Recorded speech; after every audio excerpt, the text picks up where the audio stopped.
Okay, so welcome everyone. Today's webinar is on the year-end closing process in Microsoft Dynamics GP. My name is Alicia Berglund and I'm with Tidestone Solutions. This is a recorded webinar, so if you want to send me a chat message, feel free to do so throughout the webinar. So let's just get started. I'll tell you a little bit about Tidestone. Tidestone has been around for a long time.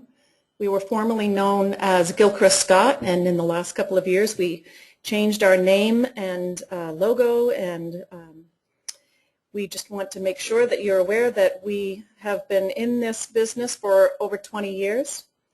We're working with productivity tools and business solutions, so we're not just an accounting package, but we're the full gamut of financial solutions. We don't typically market ourselves as software sellers or vendors. We market ourselves as business partners, so we're helping you to identify areas where you need help in finding a better business process or an application that can help you with that process. And once you become our customer, we're very focused on maintaining that relationship, helping you to get to the next step with your business. We enjoy that long-term relationship. We're not the type of business that wants to sell you software and disappear. So we've been in the area for a long time. We're primarily in New England, but we do have customers across the United States. This slide talks about some of the services that we offer to our customers, and we actually have a few businesses that are not our current customers, but we've done some work for them because their partner maybe didn't have that specific area of expertise and they needed something specific. We can help you with data conversion. We've been doing that for a long time. Customized reporting, so if you have a report that you're just not able to get with the what I call canned reports in GP, we can help you to get that. We can help you with customizing your system. So maybe there's an area that you'd like for GP to work a little differently. We can customize windows to add fields or to make a process happen that you'd like to see naturally out of the box, but buying a software system doesn't always meet 100% of all your needs out of the box. So we specialize in doing a lot of that kind of development. We offer training and support, and we offer upgrades, a lot of different areas of expertise, and we have a good team with us that we can rely on.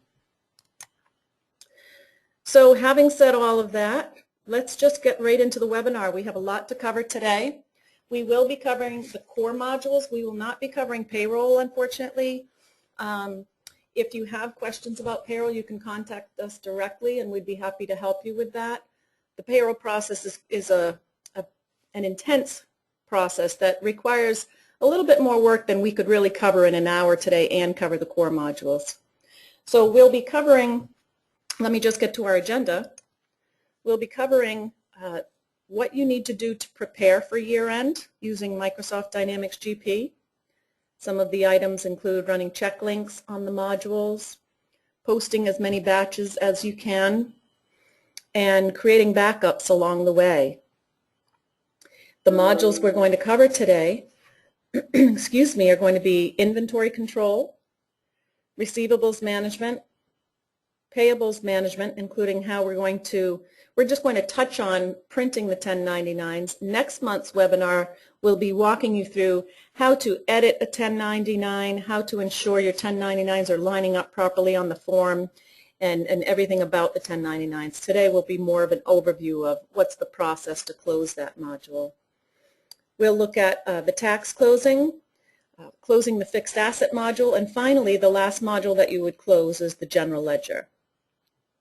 So let's just go through those different modules one at a time, and the order that I'm going to cover those is actually the recommended order that Microsoft has published, and that's how the agenda is laid out. So if you use all of these modules, this would be the order that you would close the modules one at a time. So I do have a development machine that I can show you the different modules and the different closing steps. So we're going to be working in Dynamics GP 2013 today, so it might look a little different to you. The year-end close process is primarily the same. There's a couple of enhancements, but it's going to be the same process if you're on version 10, version 2010, or version 2013. So let's just go to the inventory area page. As you see over on the left here, I'm going to select inventory from my list. And to make it easier, I'm just going to expand on this routines button so that I can just see routines in my list. So before we actually get into any of the module closings, it's recommended that you run SQL backups. So you may need your IT team involved, or you may be working with Tidestone to close your year-end. It's not uncommon that we walk customers through their year-end close, or we actually come on site and do that, or we can do it remotely. This is definitely something that can be done remotely. It's also something that we can share. We can do some of the work, you can do some of the work. So if costs are an issue, we can take care of the more technically focused tasks, and you can take care of those types of prep, the type of prep work that is just time consuming. So let's just take a look at where you would run check links. So from the toolbar, or your menu bar, excuse me, you're going to select Microsoft Dynamics GP. And from that list, you'll select Maintenance. And over on the right, you'll see it says Check Links. So in this window, the first thing you'll notice is there's a series drop-down list that you can select from. So if we're doing inventory first, I would just go down and select Inventory. And I'm going to run check links on all of the tables. So I would click All, and I would click OK.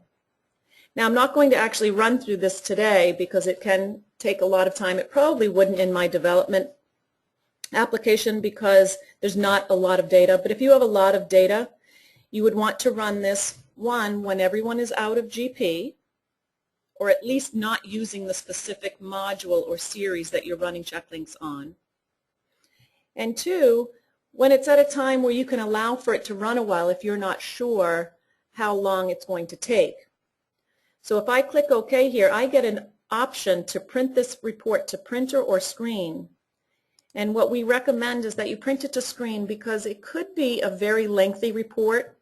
What check links will do is it will find issues that maybe a summary table and a detail table have records that are inconsistent. Check links will correct that for you, and it will report it to you on this error log. So the report could be very short and say no errors found, or it could be a report stating that it's fixing all of these items and it will list them out. If you have any question, if you need to take action on anything on the error log, you can give us a call, or an easy way to do it if it's not too time consuming is just run check links again. If check links fixed it on the first run through, then that error won't come back the second time you run check links. If it comes back, what that typically means is that you need to take some sort of action. So we'll just say to screen here, and I'm actually going to cancel, but when you were running this, you would click OK, and it would run through all of these different tables, and you would see the progress on your screen. And so for each module, you're going to select and insert. So you would do them one at a time so that it's easier for you to identify which series or which module am I getting the check links report for. If you were to go and select all of the series one at a time and run check links all at the same time, 1, it's going to be pretty time consuming. 2, it may be difficult to identify where the issue really is coming from. What series is popping that error? Excuse me. So that's the check links process, and you'll want to run that before you run your year end. Now I'm going to discard. And again, the other item is that you'll want either your IT staff or someone to run a SQL backup of your company database before you do the year-end close. That way, if for some reason something goes wrong in the year-end close, you have a backup to restore to. Okay, so let's look at inventory specifically and what the steps are. The first step, and I'll try to go at a pace where you can take notes, but I will say that you can find all of the year-end documentation on the Customer Source website. If you have a login, you can log into Customer Source and go to Knowledge Base and print those out. If you don't have a Customer Source login and you're our customer, I can help you get signed up to have access to that site. It's a great site, a good resource for you to look up error messages, to look up what's going on with GP, what else is out there that maybe you're not taking advantage of.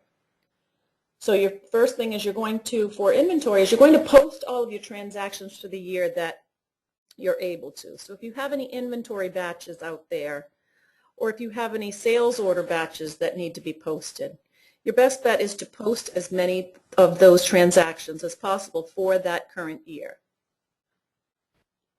The next step is a very time-consuming step, and you'll find it under Utilities. And let me just expand that so we can take a look.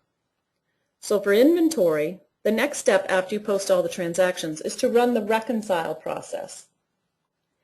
And you're going to run this, I would say, to include item history.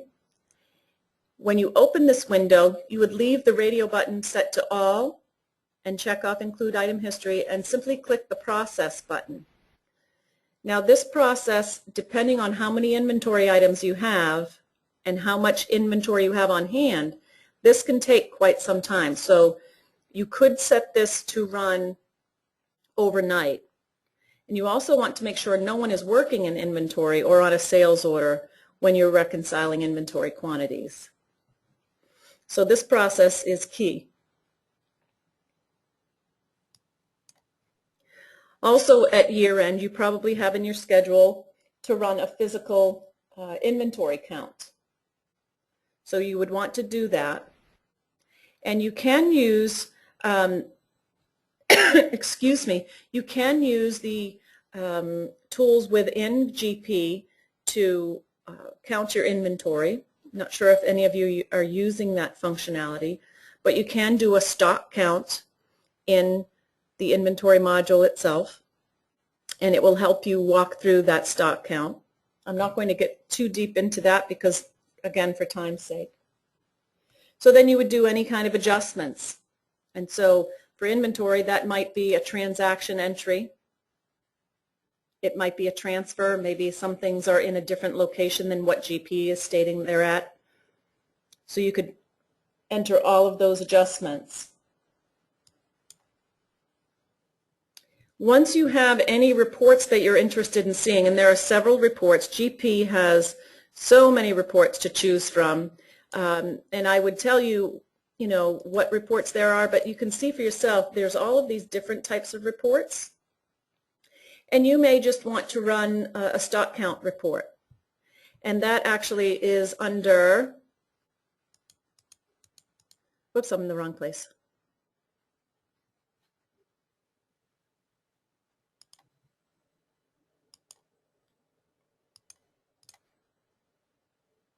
Clicked on the wrong one.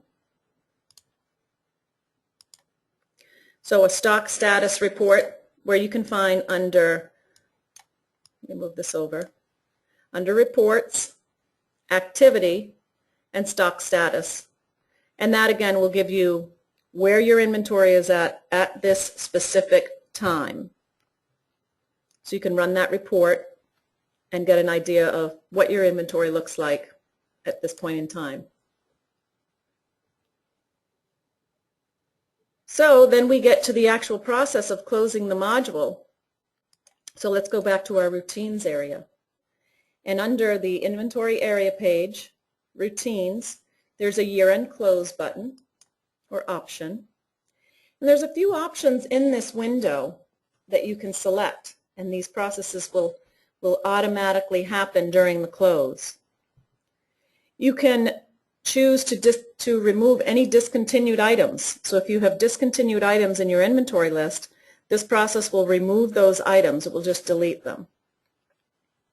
If you're working with lot, you can take out the lots.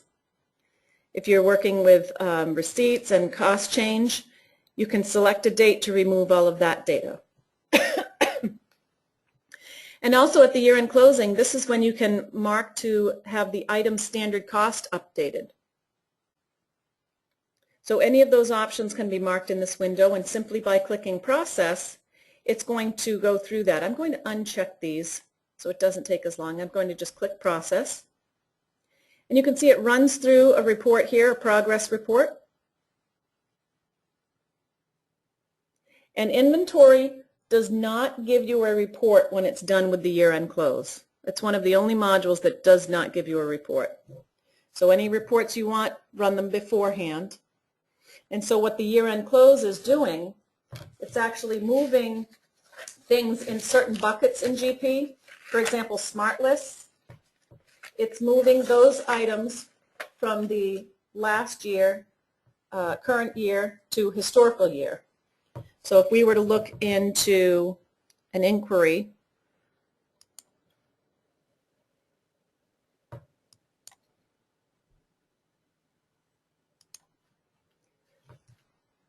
sorry, I'm pulling up the wrong windows.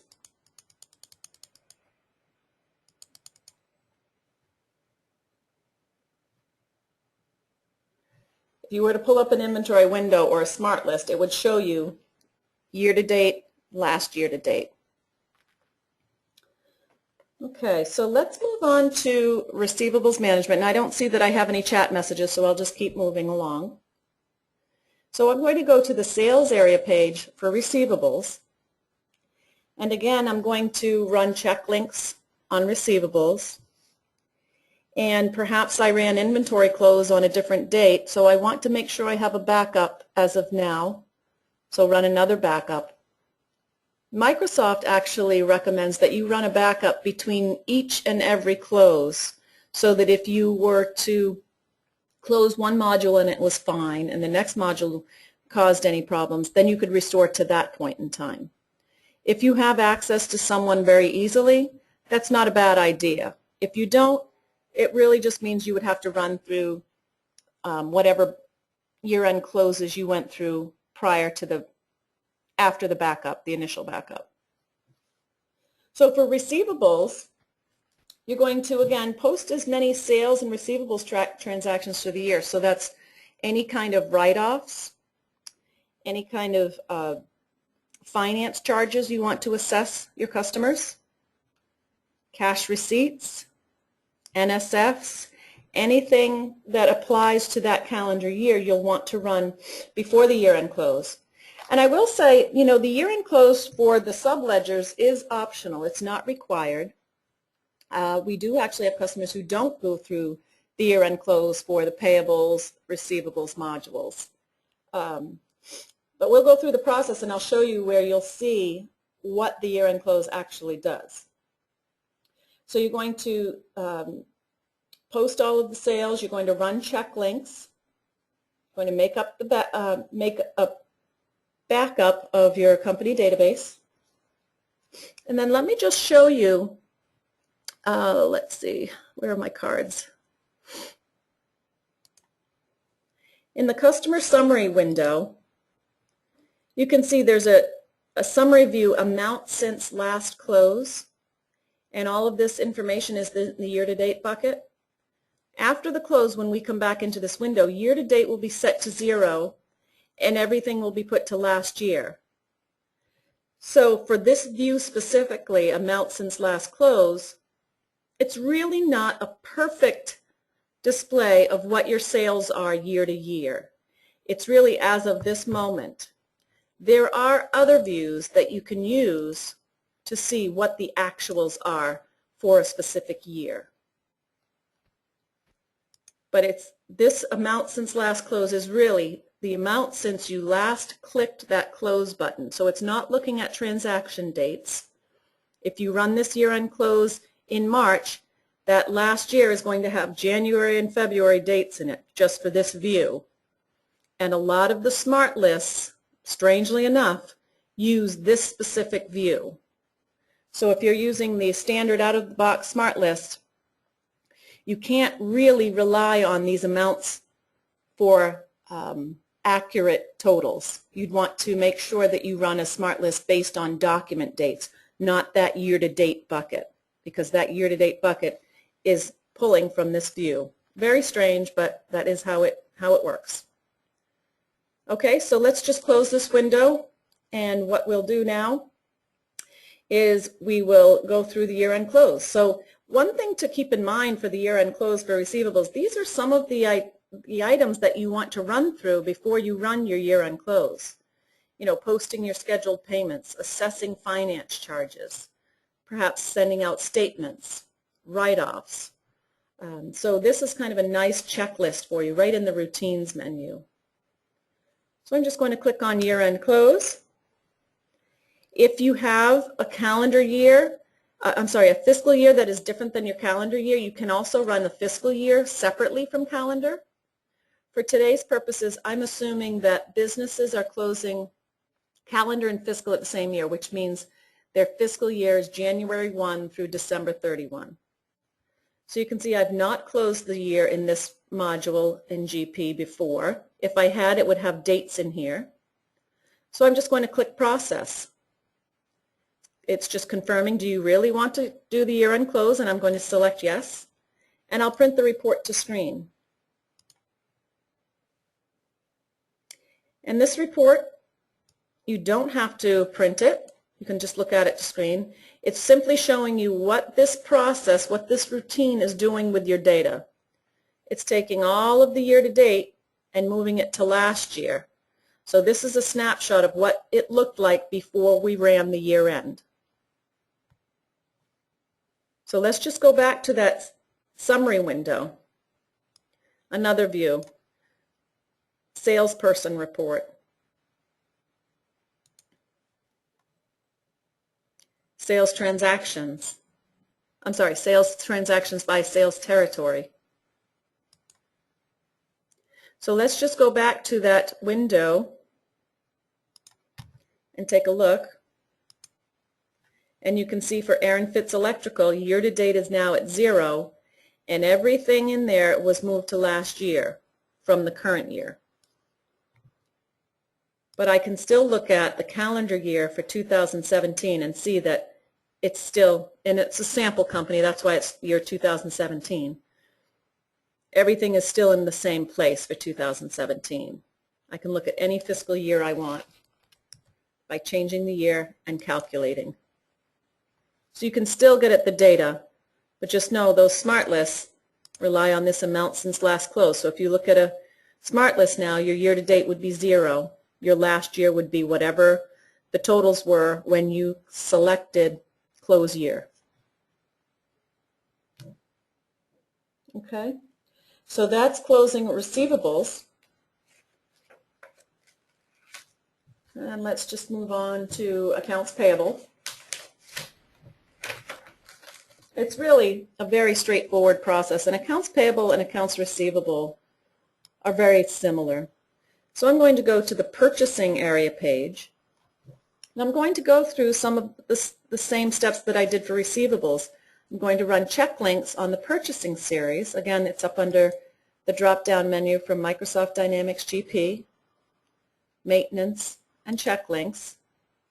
And I would select Purchasing and select All and run check links on all of those tables. I'd have my backups done. And then I might run an age trial balance in order to see what my aging looks like before and after. It's not required, but there are reports that you can run prior to the year-end close. Now, 1099s, in GP earlier versions, 1099s really relied on the year-end close process. It's not that way anymore. You can print your 1099s at any time because you have in the window now, let's just look at that, in the 1099 window you can select what year you're printing your 1099s for. So it's not looking at that same bucket that the smart lists look at. It's specifically looking at any check that was cut in 2017. So you can go ahead and make a backup.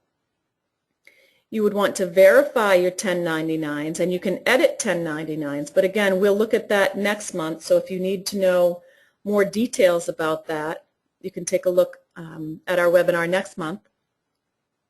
So you would take care of your 1099s, and then you would close the year.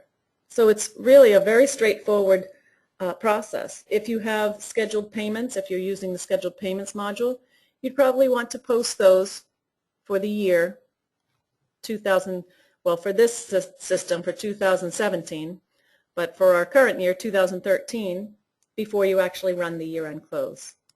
So I'm going to select year-end close. Again, you have the same options you had in receivables, so if your fiscal and calendar are different, you can mark one or the other. So for today's purpose, it would be calendar. So we're going to mark all because this company, we're going to close, and I'll just print it to screen.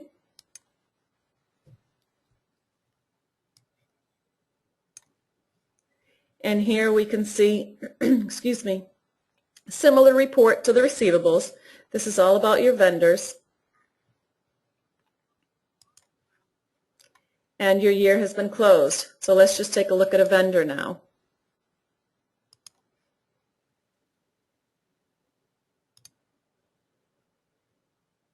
Looks a little different than the receivables window. So if we go over to yearly, amount since last close is 0, and last year has populated. But again, I can look at my calendar year just by selecting calendar year, entering in the appropriate year, and clicking calculate. So I can see there was $50 in 2017. Okay. There's one other subledger that you'll want to close before the general ledger, and that is the fixed asset module.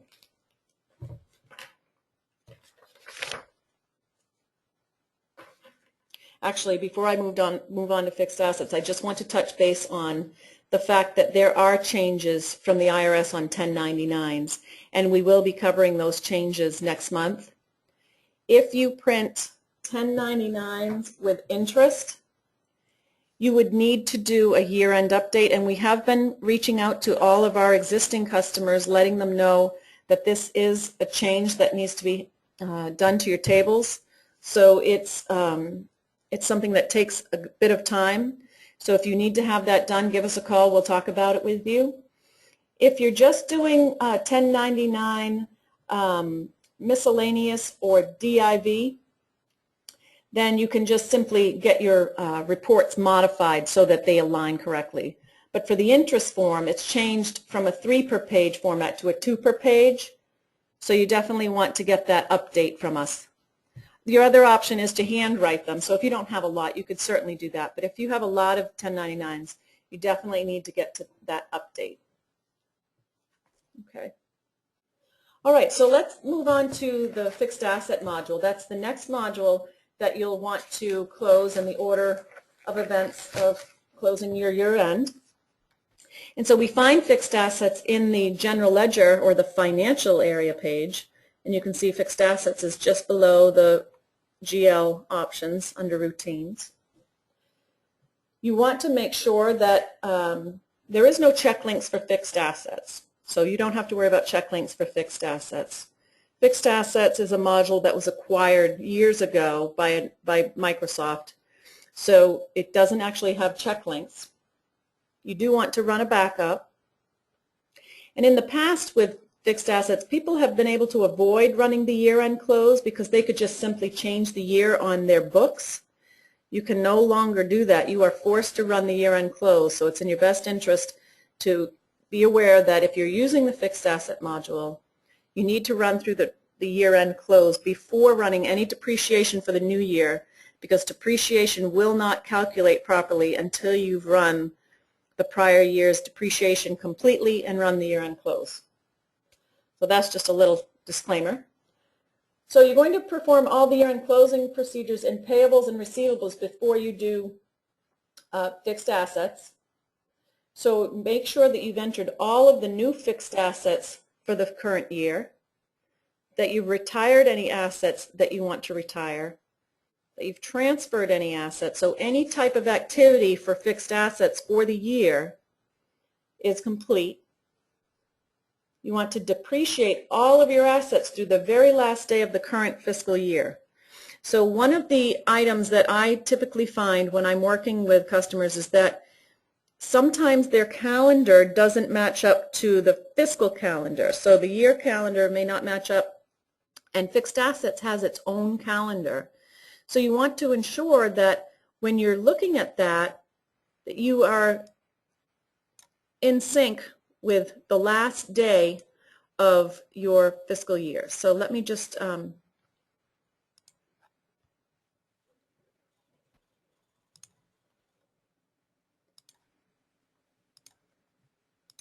so in 2013, I'm going to look at the calendars in a different way.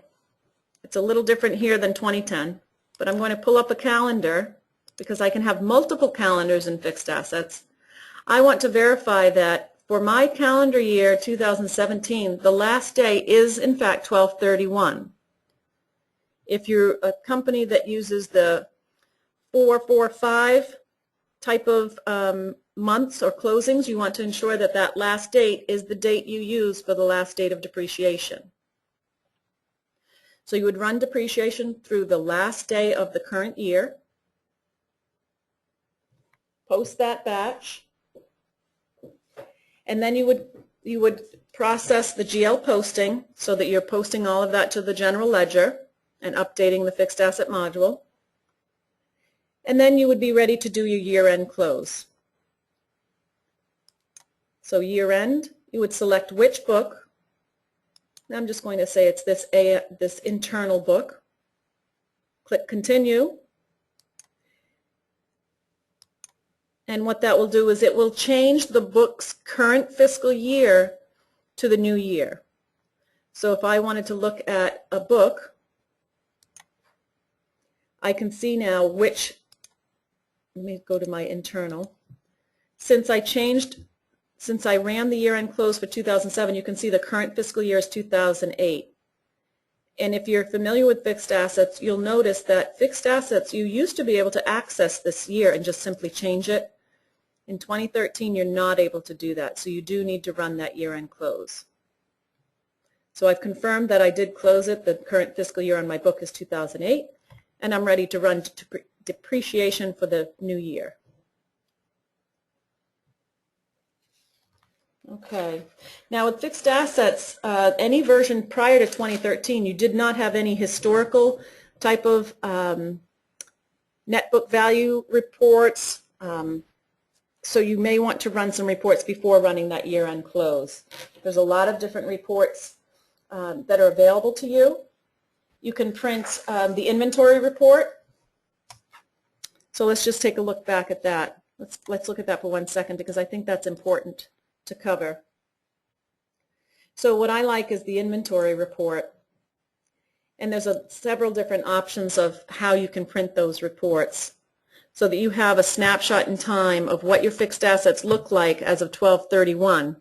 Because if you run depreciation in January and you haven't run this report, you're going to be doing some calculations to get back to what was the value at 12/31 if you're on any version other than 2013. So you may want to run one of these reports. So you could run it by any of these types of options. There's another report that I like as well. Let's see, it is the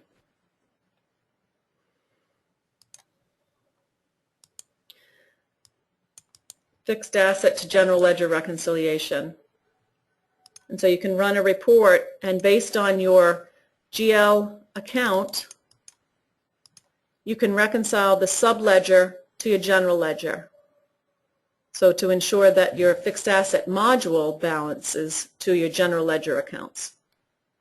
And that's true for accounts payable and accounts receivable as well. You should be ensuring that when you run an aging as of that 12/31 date, that your balance in the general ledger matches what your subledger is saying. Okay, so fixed assets is closed. And so the next step would be to close your general ledger. And the general ledger, I find people get a little nervous about closing the general ledger before they get their accountants adjusting entries. GP allows you to post transactions to one historical year. So if you're in the year 2013, or if you're in January of 2014 and you want to close 2013 but you think you need to wait, you don't need to. You certainly can.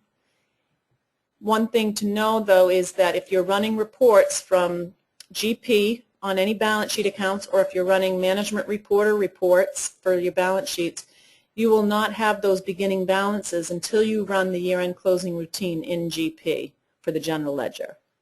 That process is what brings those balances forward for balance sheet accounts and closes off your P&L accounts to update your retained earnings. So let's just go through the steps for the general ledger, and then once we're done with that, we can open it up for any questions you may have. So there's a few prep items for general ledger to save you some headaches. One is the check links, and we've talked about that. The other is doing the backup. But one item that you may not be aware of is verifying your chart of accounts, that your balance sheet accounts truly are balance sheet accounts and your P&L accounts truly are P&L accounts. So one way that I do that is I set up a smart list. So if I go to my smart list and I select financial and accounts, what I like to do for customers is I like to set up a smart list that says, for this range,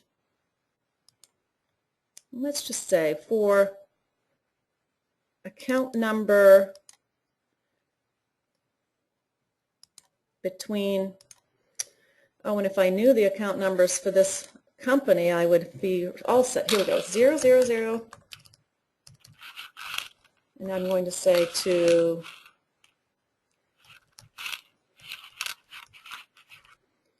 the account numbers between 1100 and 3999 really should be set as balance sheet accounts.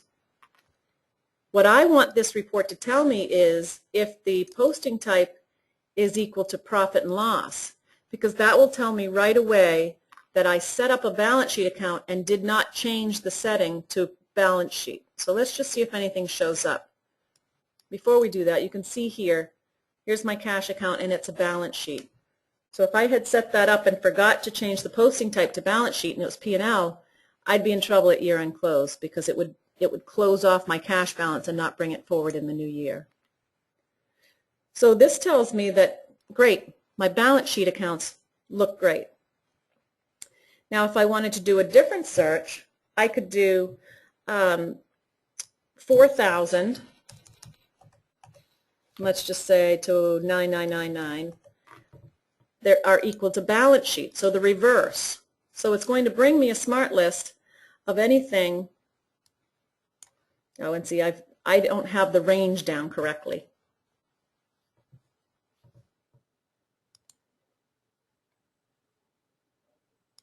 Because it looks like they're using, actually these 9,000s are unit accounts. You can see account category. So let's just add to this, account category is not equal to 0.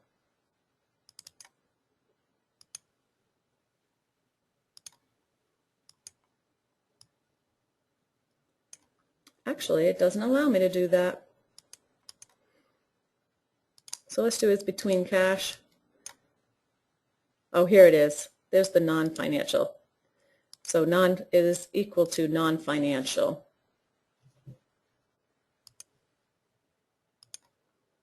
Because a non-financial, you may not be aware, the non-financial accounts are usually allocation accounts or unit accounts.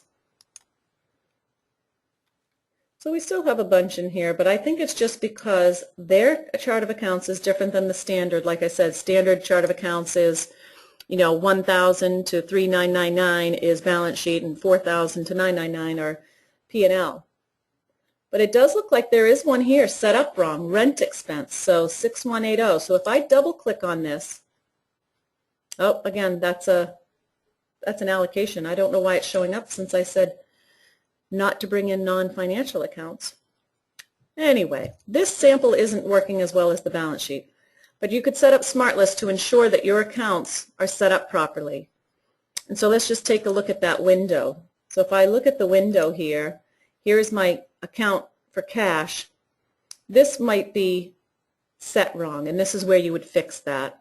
If your cash was set to profit and loss, you would simply come in and click the radio button to balance sheet and save. Okay. So that's a really big deal, to make sure your chart of accounts is set up properly.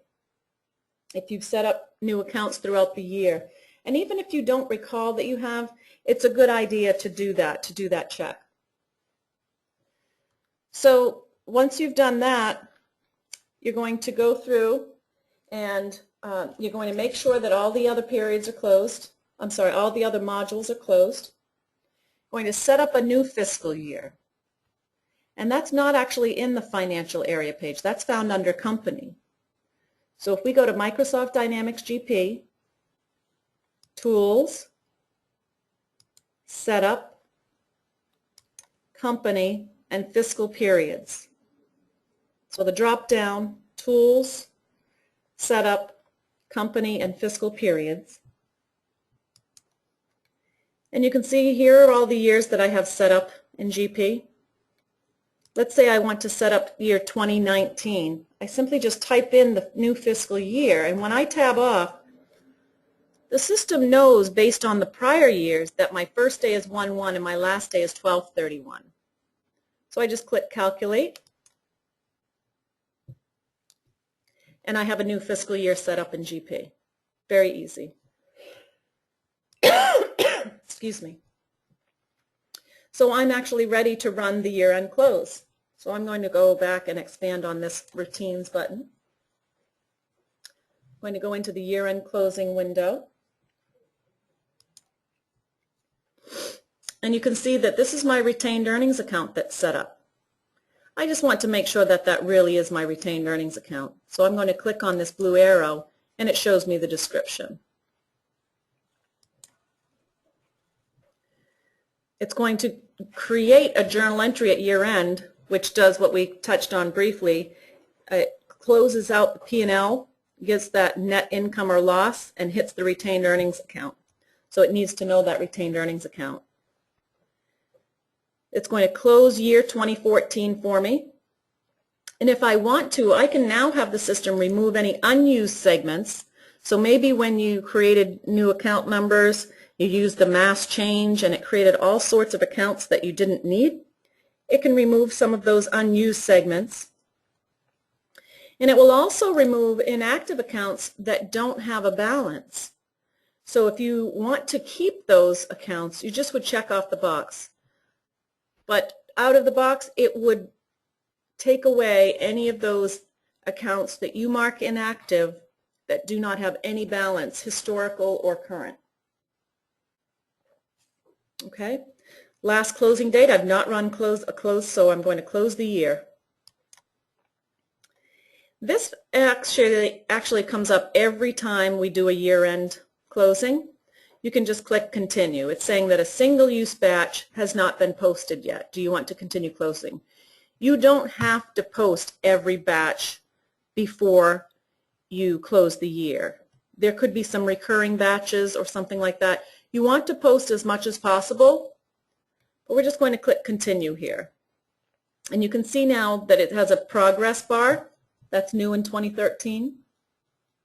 And it's telling you the steps that it's going through to close the year.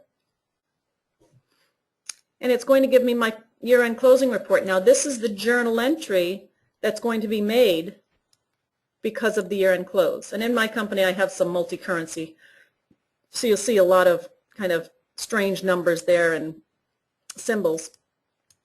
But it's creating that balance journal entry to close out the P&L accounts and create your beginning balances for the new year. So you want to make sure you print that. And then if you wanted to just verify, you can see last closing date 12/31. We'll just close this window. And let's take a look at an account that has, that's a balance sheet account. So here's 1100. I'm going to go into the summary. In my summary window, here's 2017, but what we just closed was 2014. So let's look at 2015. I can see now that there are beginning balances, and these come from that year-end close. So I know that the close went through well, but I can also run a trial balance just to ensure that everything went well. So you could run a trial balance.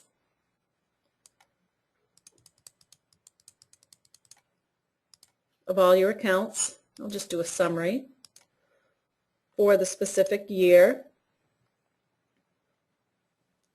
And I'm just going to say 1/1.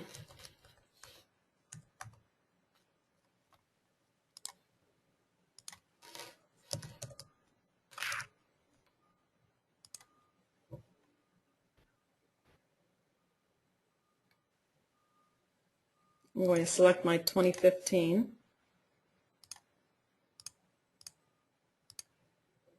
And when I click print, I'll have a trial balance for that current year. And I can see all of these already have a beginning balance, so that's good. And then when I get to my P&Ls, there wouldn't be beginning balances. So that's a good way to check. And also your debits and credits should always be in balance. And that's closing the fiscal year. So one other last step that I just want to make note of is that you can actually now prevent users from posting to any of those subledgers or the general ledger by going back into the fiscal period setup under Tools, Setup, Company, Fiscal Periods. And so let's say I don't want anyone to be able to post to 2014 anymore. I can just close all of these. Or as I'm going through, I can say just close purchasing because I closed that module, so I don't want anyone posting to these periods anymore. I can just check off the boxes. If I want to enable posting again, it's really just a matter of unchecking those boxes. So I could just uncheck, the month of December and allow payables to still be posting. And this is actually a popular feature to use throughout the year. So if you're running your financial statements and you're handing them out, you don't want those numbers to change. So when I finish, December's financial statements, I'm going to mark that series as closed so that no one can inadvertently post to that period and change the numbers. So I'm just going to open those all back up and say OK. And so that is closing the year in GP. And so what I'm going to do is I'm going to unmute everyone to see if there's any questions. I know we covered a lot in a short period of time. This webinar will be available on our website in the next few days. So if you wanted to review anything or take a look at this with another coworker, this is available to anyone on our website. And there's a question, chat, can you run check links at other times of the year? Yes, you can certainly run check links at any time. You just want to make sure it's at a time when you have a backup and users are out of the system. So I'm just opening it up. I have unmuted. If you want to ask a question, feel free. We're open for questions.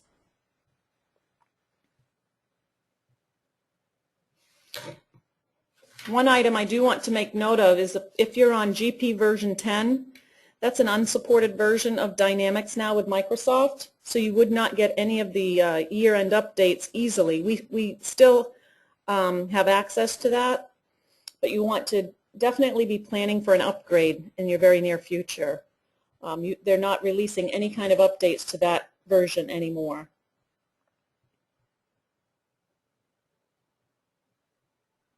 Well, if we don't have any questions, I guess we'll close for today. Thank you all for attending. Again, this will be available on our website, tidestonesolutions.com. And let me just let you know of a few other things that are coming up.